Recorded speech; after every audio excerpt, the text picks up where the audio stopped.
Voici les terres fantômes, meurtre et petit déjeuner. Un polar cosy, spectral et canin. Tome 1. Écrit par Sophie Love, narré par Soraya Garé. Chapitre 1. Elle ne savait pas trop pourquoi, mais Marie Fortune pensait que l'homme à l'air renfrogné qui se dressait justement au-dessus d'elle ressemblait beaucoup à son directeur de lycée. Quand il fronçait les sourcils, on aurait dit que sa moustache bien taillée se fronçait également. Mais ce n'était qu'une impression due à la façon dont il la regardait à travers le bas de ses lunettes, comme si elle était un insecte qu'il était sur le point d'écraser. « Je ne comprends pas », déclara l'homme qui n'était pas le principal Davis. « Il s'agit d'un article très commun. Pourquoi ne l'avez-vous pas ?»« Eh bien, c'est un type de gel capillaire très particulier, monsieur, » répondit Marie. « Si nous le gardions toujours en réserve, il ne ferait que prendre la poussière. Après tout, vous avez un chien très unique. » Et, pensa-t-elle, mais sans oser le dire, ce n'est pas tout le monde qui estime que leurs chiens ont besoin d'un gel capillaire spécial. Les sourcils de l'homme se froncèrent davantage. L'espace d'un instant, Marie avait à nouveau 15 ans, et le directeur Davis se dressait au-dessus d'elle. Bien sûr, il avait toujours été facile d'expliquer au principal Davis la raison pour laquelle elle se trouvait de nouveau dans son bureau.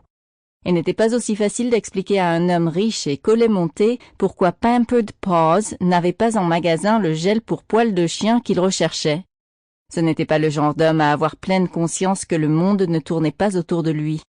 Il lui était impensable que Pampered Paws ne réponde pas aux besoins spécifiques de son chien, un lévrier persan nerveux qui semblait avoir conscience de son prix.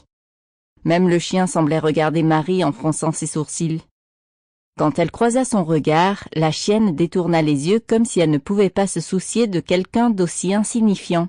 « Je suis désolée, monsieur, » lui dit Marie, « mais il ne fabrique pas de gel particulier pour les poils ou la fourrure des lévriers persans.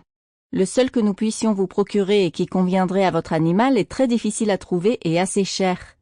Je trouve ça vraiment ridicule. » Marie se dit que ce qui était ridicule, c'était qu'un homme adulte sollicite du gel pour les poils d'un chien.